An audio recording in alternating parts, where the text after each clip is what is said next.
Ya, pemirsa, menghadapi musim kemarau yang diperkirakan pada bulan Maret, Polres Prabu Mulih mulai memetakan daerah rawan karhutlah, serta menyiapkan 24 personil khusus mengantisipasi kebakaran hutan baik disengaja maupun tidak disengaja.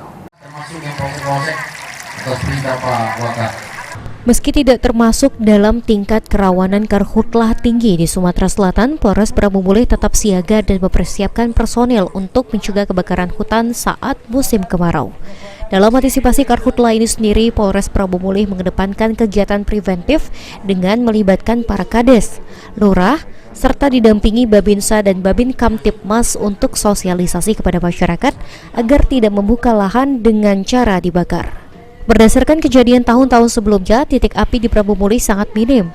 Hanya terdeteksi di 2 wilayah, yaitu Kecamatan Cambai dan Rambang Kapak Tengah.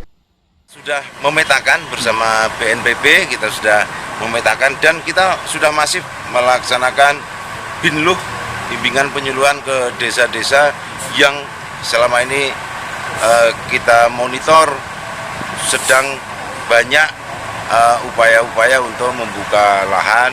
Dan beberapa kali juga kita laksanakan tatap muka langsung dengan masyarakat, kita memberikan dukungan. Jika ada yang kedapatan buka lahan, itu ada sanksi tegas atau seperti apa? Ya, tentu ada sanksi dan saat ini kita sedang sosialisasikan hal tersebut. Wakil Wali Kota Prabu Mulih Andriansyah Fikri pun meminta masyarakat yang ingin membuka lahan pertanian agar menggunakan cara-cara tradisional dan bergotong royong. Bagi masyarakat yang kedapatan membakar hutan atau lahan dengan sengaja akan disanksi dan ditindak. Himbauan kepada masyarakat ya kita berharapkan karena ada peraturan dari pemerintah pusat untuk pelarangan pembakaran lahan dan hutan ini ya kita berharap mereka dapat mematuhi aturan tersebut. Jadi, seandainya memang ada pembukaan lahan dan hutan mungkin bisa gotong royong masyarakat. Gotong royong secara tradisional Pak ya? Iya, secara tradisional kan.